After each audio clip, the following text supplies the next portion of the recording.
Das cinzas da Primeira Guerra Mundial, Adolf Hitler tentou construir uma sinistra nova ordem mundial.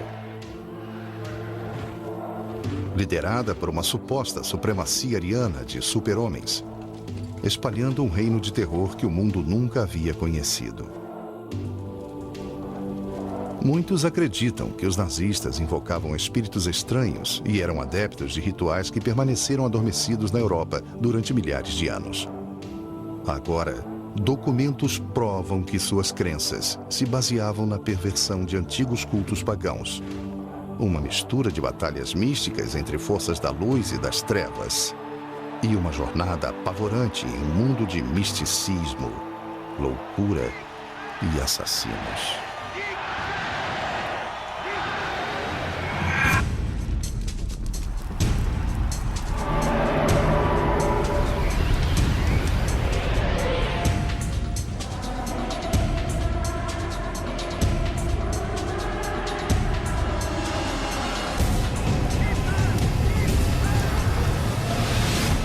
Conspiração nazista.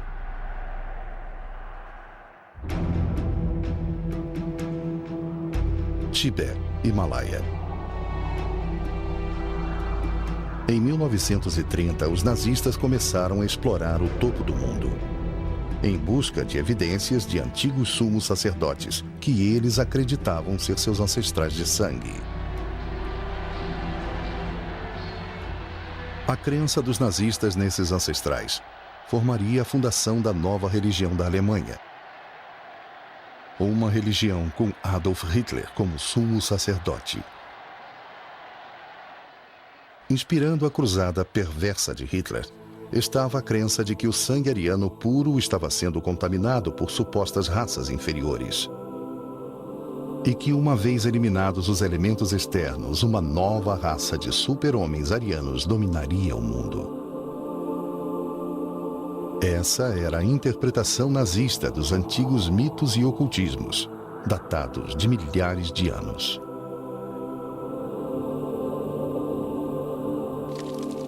Como fundação dessa nova fé, Hitler precisava eliminar as religiões competidoras.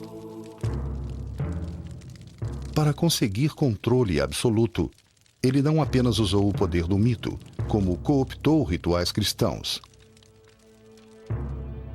Seu círculo interno, que tinha fortes laços no ocultismo, o ajudaria a atingir seu objetivo final. Entre eles estava o vice-führer Rudolf Hess, cujas correspondências revelam uma devoção à astrologia e à previsão através das estrelas. O comissário nazista da filosofia e educação, Alfred Rosenberg, que escreveu as doutrinas da religião nazista. Joseph Goebbels, ministro da propaganda de Hitler, cujos diários indicam o uso da astrologia no planejamento da guerra contra os aliados. E Heinrich Himmler, chefe da SS dos campos de concentração nazistas, cujos documentos pessoais revelaram que ele era o mestre do ocultismo do Terceiro Reich. E, por fim, o criador da nova religião nazista. Na fundação dessa nova religião, havia uma antiga lenda ocultista que conta a história de um continente em algum lugar no Atlântico Norte. Lá vivia uma raça de super-seres que havia caído em desgraça através do mal e da depravação. O continente chamava-se Atlântida. Uma grande inundação varreu esses seres da face da terra.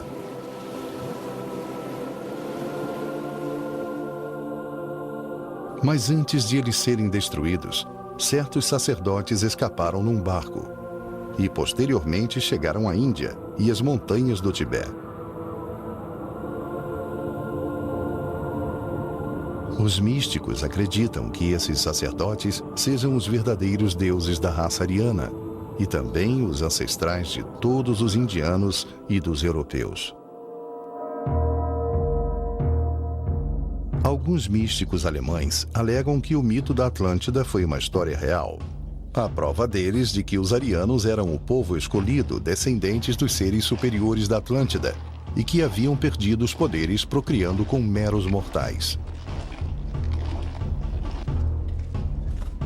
Heinrich Himmler, chefe da SS, realizou várias expedições ao Tibete em busca de evidências dos seus ancestrais.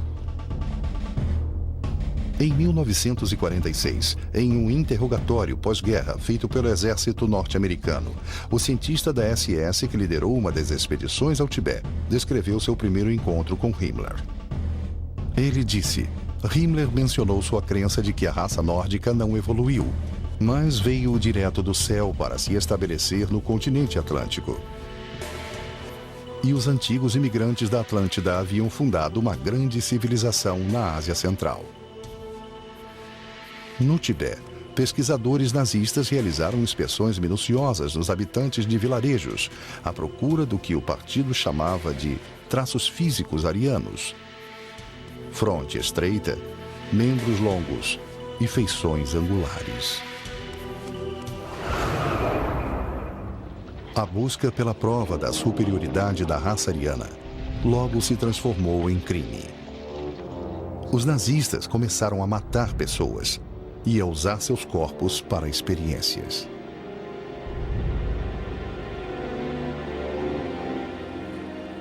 Eles acreditavam que, uma vez que provassem que seus ancestrais eram deuses, seria um passo simples recriar a raça de deuses humanos arianos através do processo seletivo de procriação.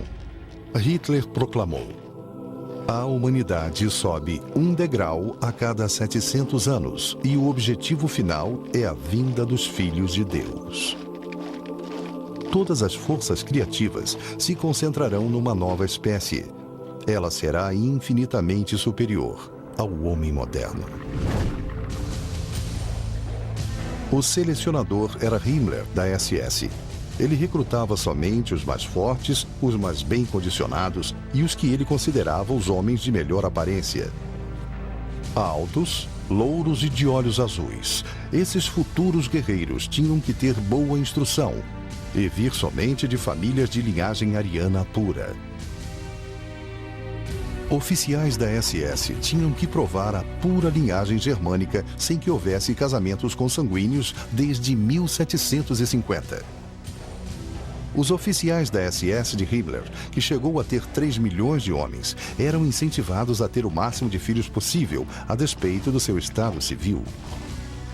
As ideias de Himmler a respeito da poligamia eram de que o único modo de criar uma raça superior o mais rápido possível seria, na verdade, instituindo a prática através da qual os homens da SS poderiam ter mais de uma esposa.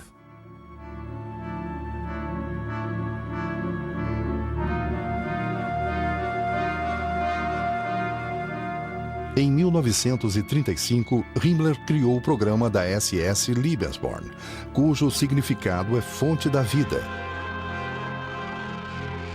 Lebensborn foi idealizado para facilitar o nascimento, suporte e criação do máximo possível de bebês arianos.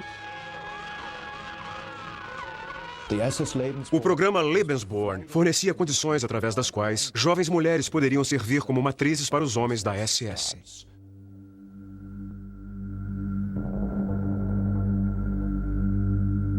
De acordo com a doutrina Lebensborn, um filho ilegítimo não era desgraça, contanto que a mãe fosse geneticamente apta.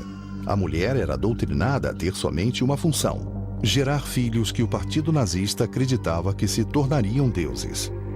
Estima-se que cerca de 11 mil bebês de Lebensborn nasceram entre 1935 e 1945. Imediatamente, eles se tornavam propriedade do Estado. A maioria dessas crianças nunca conheceu seus pais. O jornal semanal da SS declarou: somente quando o número de berços exceder constantemente o número de caixões, poderemos ter esperança de um futuro melhor. Durante a guerra, crianças com aparência ariana eram abduzidas de nações conquistadas. Registros nazistas indicam que 200 mil bebês poloneses foram sequestrados e levados para lares em Lebensborn, onde receberam treinamento meticuloso em cada aspecto da cultura e mitologia nazistas.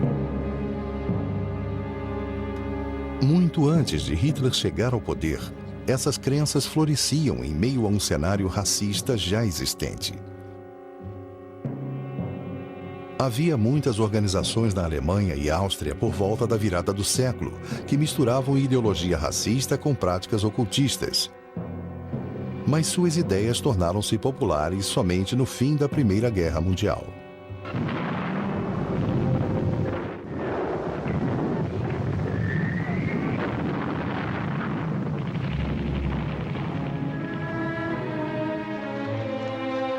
O antes poderoso Império Alemão havia sido desarmado e estava à mercê das nações vitoriosas após a Primeira Guerra Mundial. Em anteriormente cidades prósperas, veteranos mutilados vagavam pelas ruas como fantasmas de uma outra vida.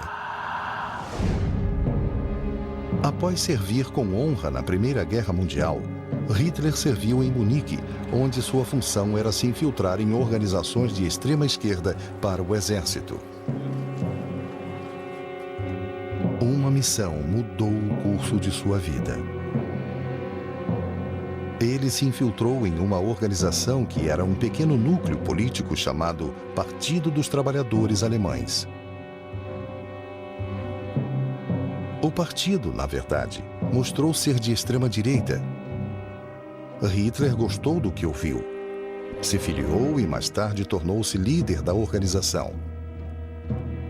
Presente a um comício onde Hitler discursou, estava um veterano de guerra desiludido chamado Rudolf Hess. E ele disse naquele dia: eu vi um homem essa noite, ele vai trazer de volta a Alemanha ao lugar que ela ocupou antes da guerra. E esse é o único homem que pode fazer isso, que é capaz disso. Hess estava convencido de que o orador dinâmico que ele ouviu era o Messias há muito tempo esperado, profetizado nos círculos pagãos da Alemanha. Junto com o filósofo racista Alfred Rosenberg, Hess apoiava um dos grupos mais proeminentes, a Sociedade Thule, que na verdade ansiava por um Messias germânico. Os membros praticavam astrologia, veneravam o sol e outras ciências ocultas para ajudá-los a atingir seu objetivo. O símbolo deles era uma adaga sobre uma suástica curva. Com membros que incluíam alguns dos cidadãos mais ricos e poderosos de Munique, a sociedade financiava o Partido dos Trabalhadores Alemães de Hitler. Em 1920, o partido de Hitler mudou seu nome oficialmente para Partido Nacional Socialista dos Trabalhadores Alemães, o NSDAP, ou como em breve seria conhecido, o Partido Nazista. Com Hitler como líder, o Partido Nazista cresceu rapidamente, arregimentando pessoas num ritmo frenético, espalhando medo e com uma oratória ardente. Como muitos alemães e austríacos da época, Hitler vivia em um ambiente que já era hostil ao judaísmo. Ele poderia facilmente encontrar esses ideais em publicações populares como o Ostara, uma revista notadamente racista. Imensamente popular na época, a revista pregava que as raças nórdicas ou arianas tinham muito a temer das pessoas mais escuras do que elas, e apontava os judeus como a maior ameaça. A Ostara alegava que os judeus impediam que os arianos ocupassem seu lugar por direito de dominadores do mundo. Diziam as manchetes: "Você é louro? Então você está em perigo." A publicação ressaltava o que se tornaria a visão mundial nazista, seleção racial, Liebesborn e até mesmo os campos de concentração nazistas. Em seu livro O Mito do Século XX, Alfred Rosenberg reinventou a história germânica e lançou a fundação da nova doutrina nazista, a religião do sangue. Ele viu o sangue, particularmente no sentido religioso, como fator determinante. Em outras palavras, a igreja tinha que ser a igreja de sangue ao invés da igreja da fé, ou a igreja da crença. O sangue unia as raças nórdicas. Para Rosenberg, sangue, descendência racial, identidade racial tornaram-se o princípio da nova ideologia. Os mitos nórdicos substituíram a Bíblia cristã como fundação da nova religião nazista. Hitler levou a ideia de Rosenberg além quando escreveu: "Vamos arrancar a fachada cristã e trazer a religião peculiar à nossa raça." Em um desfile organizado por Rosenberg e capturado em filme, os nazistas celebraram sua versão nova e recém-concebida da cultura e história arianas. Como símbolo da nova religião, Hitler escolheu a suástica. A suástica pode ser encontrada em todo o mundo, em diferentes culturas através da história. Desde os primeiros tempos, a suástica foi o símbolo da sorte na China. E até hoje, permanece como símbolo religioso nas religiões hindus e budistas. Ela também representava o martelo de Thor, o deus do trovão e da força na tradição nórdica. Para Hitler, a suástica possuía um significado diferente. Ele escreveu: "Na suástica, nós vemos a missão da luta pela vitória do homem ariano." Hitler via a vitória representada repetidamente nas óperas de Richard Wagner. Cavaleiros destemidos, sagas épicas das tradições teutônicas e a mitologia nórdica da guerra entre as forças das trevas e da luz eram temas comuns da cultura germânica. Wagner deu a essas histórias sua voz mais triunfante. Hitler viu sua primeira ópera de Wagner aos 12 anos. Mais tarde, ele se tornou um devoto obsessivo do compositor. Richard Wagner foi a pessoa mais admirada de toda a vida e carreira de Adolf Hitler, o maior. A genialidade de Wagner para a pompa tornou-se inspiração para a grandiosidade dos comícios de Hitler, que logo se tornariam palcos, comícios, onde a música de Wagner era frequentemente tocada. A música tinha o efeito de uma droga, eliminando completamente o intelecto, a abordagem crítica. A ópera de Wagner, Parsifal, foi a fonte de inspiração de Hitler. É um épico a respeito da busca pelo Santo Graal. De acordo com a lenda, o Graal era um cálice místico que tinha sangue sagrado e prometia poderes ilimitados a quem bebesse dele. Acreditavam que o Graal só poderia ser encontrado pelos mais puros cavaleiros. De acordo com os registros, a ideia de um cavaleiro cristão do Graal buscando o mito do sangue puro é fundamental para a concepção de Hitler sobre o que o racismo nazista estava tentando atingir. Em 1938, baseado nessa crença, Hitler encomendou esse autorretrato trajado como cavaleiro.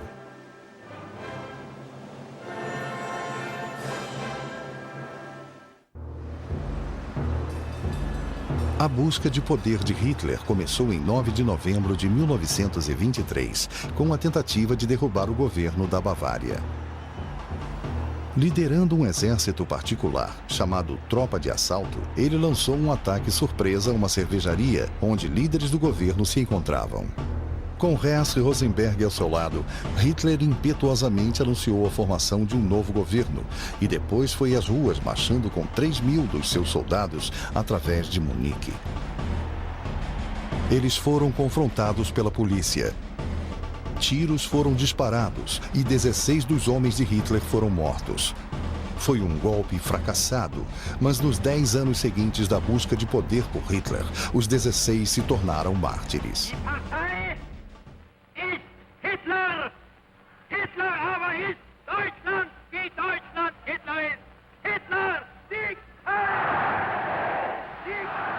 Em 1933, Hitler conseguiu se tornar o Führer, o líder. O ministro da propaganda Goebbels orquestrou um ritual no qual os 16 heróis nazistas mortos foram homenageados como mártires do Reich, que morreram, ressuscitaram e atingiram a vida eterna. De acordo com Hitler, o sangue deles era a água benta do Terceiro Reich. Os primeiros mártires do Reich ficaram conhecidos como os 16 Imortais. Em Munique, o ritual começou com um cortejo fúnebre pelas ruas onde os imortais caíram ao longo do caminho. Havia imensas bandeiras vermelhas com runas germânicas tendenciosas, o símbolo do ritual de sacrifício pagão. Podemos encarar isso como a transferência da procissão da Páscoa em Jerusalém até a Igreja do Sagrado Sepulcro através das estações da cruz.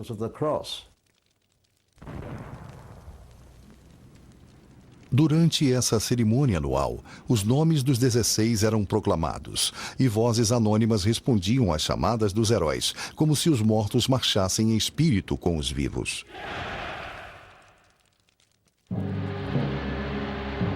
Com os rituais da sua nova religião instaurados, Hitler iniciou a próxima fase de seu plano. A doutrinação na fé nazista, com Hitler como Deus, começava cedo e continuava na idade adulta.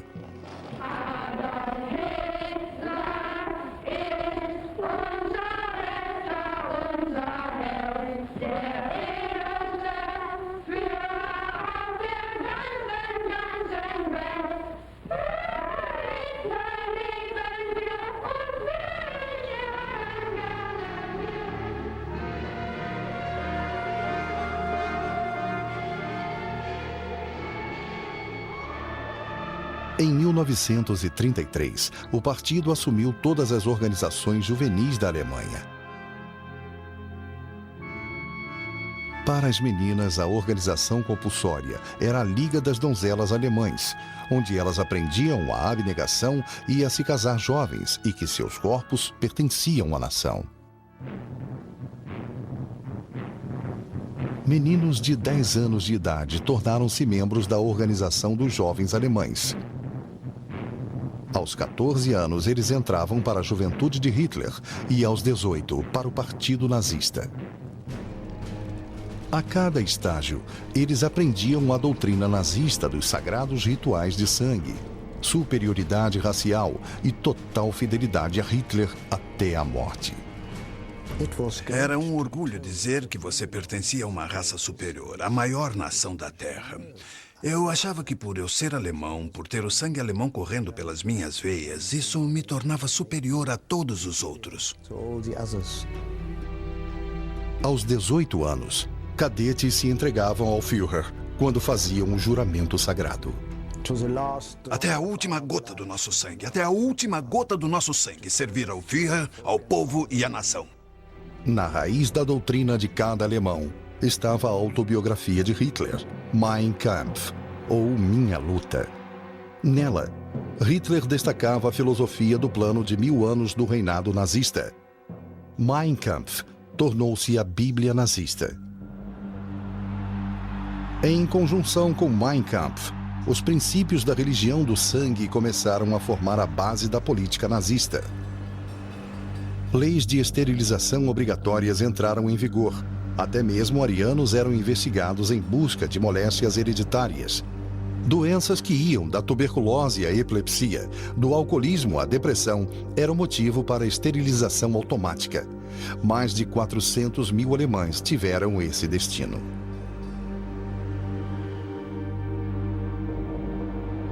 Hitler raciocinou. A exigência de que pessoas doentes sejam proibidas de propagar uma prole igualmente doente é uma exigência muito clara e, se sistematicamente executada, representa o ato mais humano de toda a humanidade. Crianças com problemas de saúde eram registradas no nascimento. Se seus problemas persistissem, médicos nazistas administravam em segredo injeções letais e diziam aos pais que as crianças haviam morrido de causas naturais. Foi instituído um programa de eutanásia para incapacitados mentais e físicos. Filmes de propaganda alegavam que eram atos de caridade, libertando almas aprisionadas de corpos atormentados. Em 1935, Hitler havia criado as leis de sangue, que tornavam crime um alemão de sangue puro casar ou até mesmo fazer sexo com judeus. E os alemães judeus perdiam seus direitos de cidadãos. Mas o pior de tudo ainda estava por vir. Para finalmente abrir o caminho para o último estágio da evolução humana e garantir a chegada do milênio ariano, os nazistas achavam que ainda havia um obstáculo. a própria existência dos não-arianos.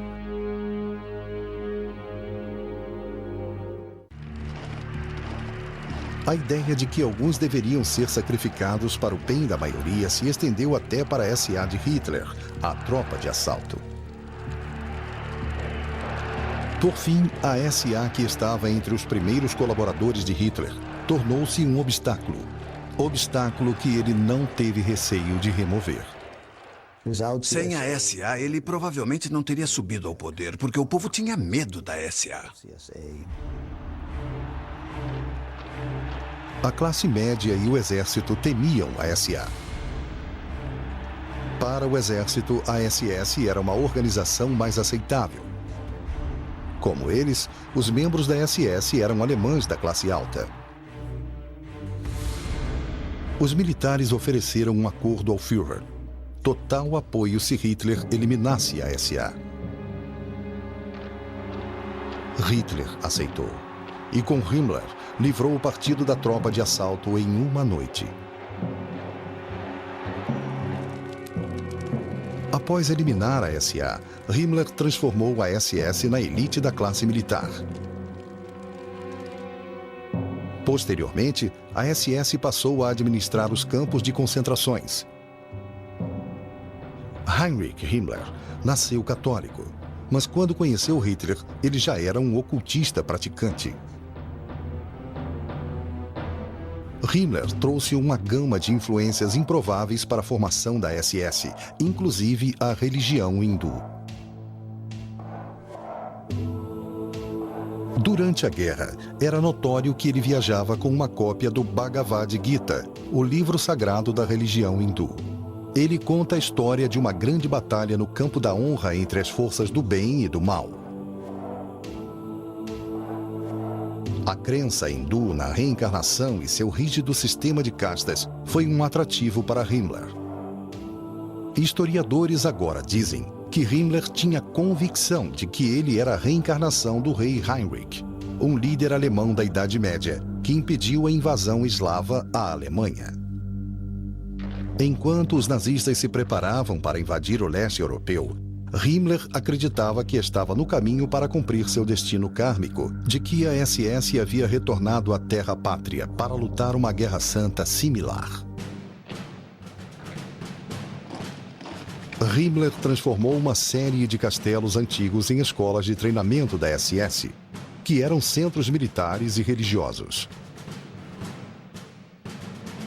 Aqui, recrutas eram iniciados na chamada doutrina dos sacerdotes guerreiros.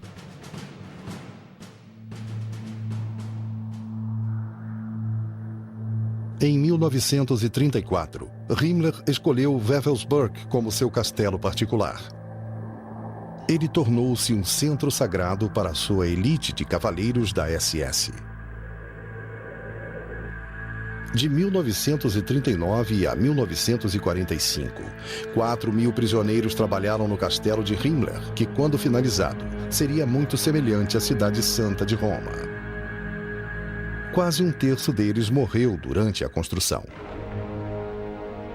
Era a grande Torre Norte que se tornaria o foco do plano de Himmler de fazer de Wewelsburg uma colônia pagã da SS. Na base da torre, Himmler construiu uma cripta. De acordo com historiadores, seria um templo em honra aos líderes mortos da SS. Ao longo das extremidades da cripta, havia 12 pedestais, sobre os quais haveria urnas aguardando para armazenar as cinzas dos generais falecidos.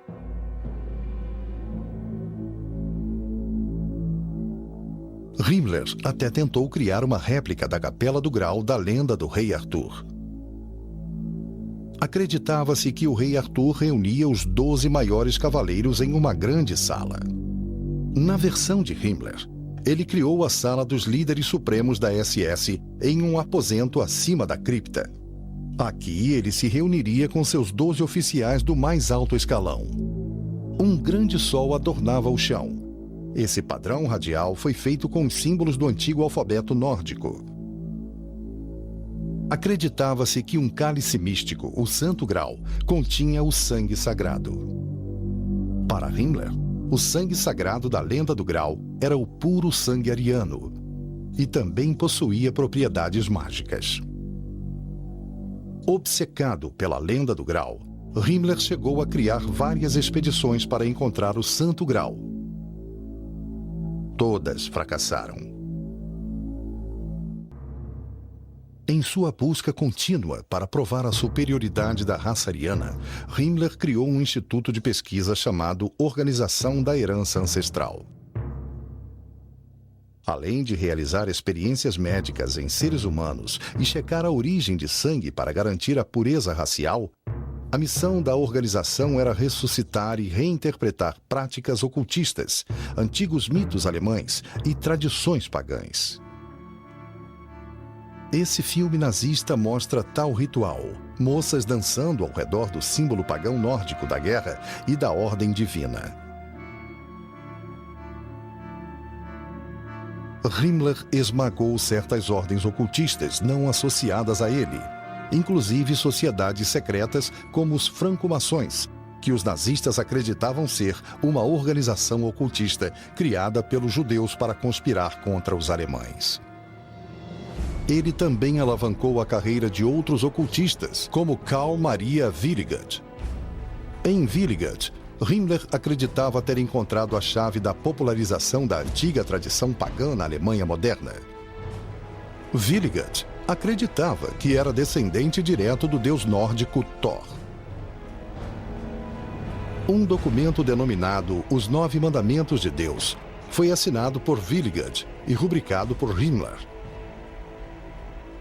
Escrito tanto em alemão moderno quanto no alfabeto rúnico, sugere que Willigott achava que estava usando seus poderes para redescobrir as antigas cerimônias e rituais do passado pagão da Alemanha. De acordo com a lenda nórdica, o alfabeto rúnico usado por Willigott foi apresentado à humanidade por Odin, o deus supremo da mitologia nórdica. A runa Hagal protegia seu portador contra os inimigos. A runa Odal era a conexão entre o clã ou tribo. A runa Tyr, vitória e ordem mundial. A runa Sig, o sol ou a energia conquistadora. No alfabeto dos sacerdotes e magos antigos, acreditava-se que as runas fossem ferramentas místicas para prever o futuro, enfeitiçar e invocar espíritos mágicos. Muitas organizações dentro do Terceiro Reich possuíam sua própria runa especial. A SS, talvez a mais conhecida, é claro, usava a runa do duplo Sig. Esses símbolos místicos antigos eram vistos em toda parte, servindo como lembrança constante aos alemães do seu passado pagão. Após receber treinamento e prestar juramento, os oficiais da SS recebiam a adaga da SS adornada com runas da SS. A suástica entrelaçada e a águia germânica eram consideradas uma grande honra. Todo membro da SS usava o anel da SS.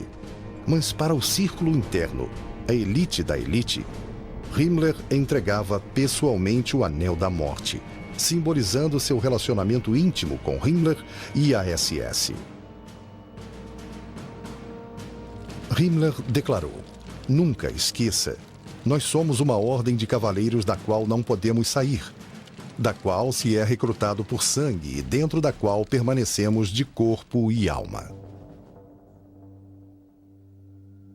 Emprestado do passado pagão da Alemanha e da sua própria criação católica, Himmler introduziu na família SS rituais desde o momento do nascimento.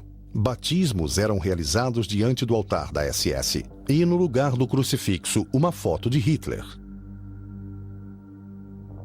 A cerimônia de casamento também se tornou um ritual na SS, no qual casais da SS eram apresentados à comunidade pagã. Imitando antigas tribos germânicas, oficiais da SS assumiam o papel de líderes do clã e realizavam casamentos. O próprio Himmler oficializou o casamento de Gretel, irmã da amante de Hitler, Eva Braun. Alianças eram trocadas, assim como o pão e o sal, antigos símbolos pagãos da fertilidade e pureza do solo. O ano nazista era marcado com celebrações retiradas do calendário germânico antigo. O Festival do Mastro de Maio, inicialmente aceito como celebração da fertilidade, foi transformado em um show de nacionalismo e força militar. Eles tentaram substituir os festivais cristãos pelos festivais pagãos, solstício de verão, solstício de inverno, todos estes festivais. Os nazistas começaram até a restaurar antigos templos pagãos, como Externstein, que era dedicado à divindade solar. O Festival do Solstício de Verão tornou-se um ritual fascista para prestar tributo ao Führer.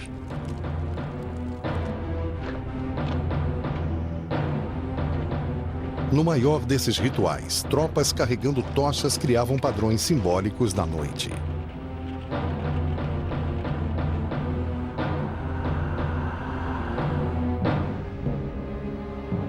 O calendário completo de rituais culminava com o encontro em Nuremberg, onde os votos entre partido e o povo eram renovados ano após ano.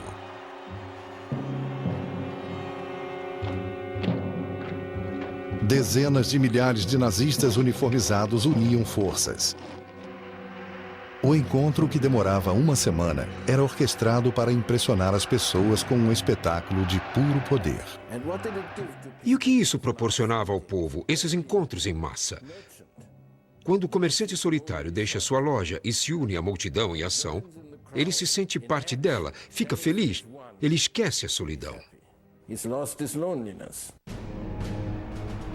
Já havia uma atmosfera contagiante antes de tudo começar. E depois, de repente, anunciava-se que o Führer viria. Você o via subindo ao palco e aí gritavam Heil, Heil, Heil, Heil.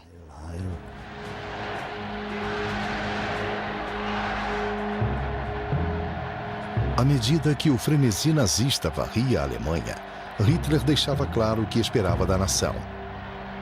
O partido é o solo selecionado para os líderes políticos alemães. Sua doutrina é imutável. Suas organizações rígidas como aço. Sua imagem total, porém, será como uma ordem sagrada.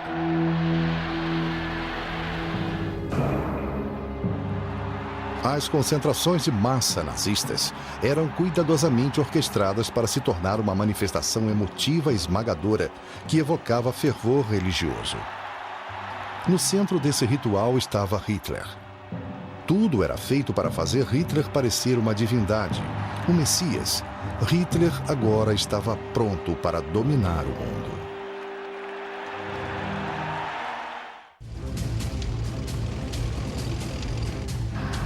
Desde o começo da guerra em 1939, nação após nação caiu diante dos nazistas. No inverno de 1942, porém, a maré mudou.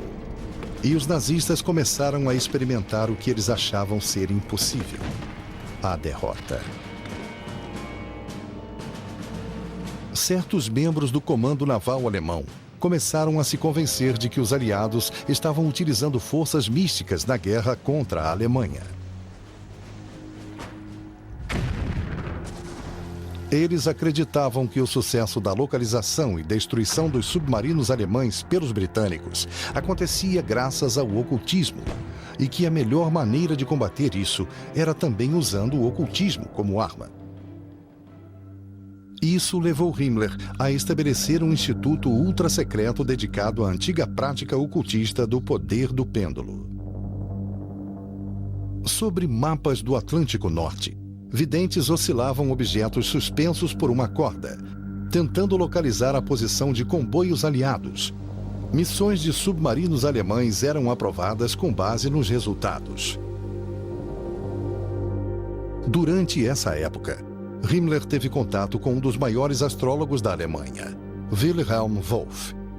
Em 1943, Wolff previu que Hitler sobreviveria a um grande perigo. Adoeceria e teria uma morte misteriosa, antes de 1945. Com base nessas previsões, Wolff tornou-se o astrólogo particular de Himmler e um de seus assistentes mais confiáveis. Durante as últimas semanas da Segunda Guerra Mundial, Com as forças aliadas cercando Berlim, Himmler tornou-se ainda mais obcecado por astrologia, quando as estrelas sugeriram que ele poderia derrubar o Führer, com sucesso. Lendo o mapa de Hitler, Wolff viu um arranjo planetário que indicava uma queda. E, curiosamente, nos últimos dias da guerra, houve uma reunião entre Himmler e um representante do Congresso Mundial Judaico, ao qual Wolff, como astrólogo de Himmler, estava presente. Himmler aparentemente concordou que não deveria mais haver o extermínio de judeus. Tendo sido tomadas providências para impedir temporariamente o extermínio de judeus, parecia que Himmler estava pronto para dar seu golpe. Mas, por fim, seu medo e sua lealdade ao Führer o impediram de assumir o poder. Himmler permaneceu na esperança de que alguma força mística do destino iria alterar a derrota que estava clara. Em 1945, Joseph Goebbels e toda a sua família foram se abrigar com Adolf Hitler no bunker particular do Führer. Em 30 de abril, Adolf Hitler e sua noiva, Eva Braun, cometeram suicídio. Goebbels envenenou os 6 filhos. Depois matou a esposa e se suicidou. Vestido como um soldado alemão comum, Reichsführer SS Heinrich Himmler quase conseguiu escapar. Mas durante um exame físico realizado pelos britânicos, ele engoliu uma cápsula de cianeto escondida na boca. Em novembro de 1945, vários nazistas do alto escalão foram levados a julgamento pelos aliados em Nuremberg. Rudolf Hess foi condenado à prisão perpétua. Lá, ele morreu aos 93 anos de idade. O ocultista Alfred Rosenberg foi considerado culpado de crimes contra a humanidade e enforcado em outubro de 1946. O Terceiro Reich, que deveria durar mais de 1000 anos, terminou somente após 12 anos. Quase 50 milhões de mortos. Ironicamente, entre eles estava a primeira geração da chamada raça superior de Hitler, que daria origem aos futuros super-homens arianos. Através da história, a mitologia teve uma forte influência na mente humana. Todas as culturas foram influenciadas misticamente.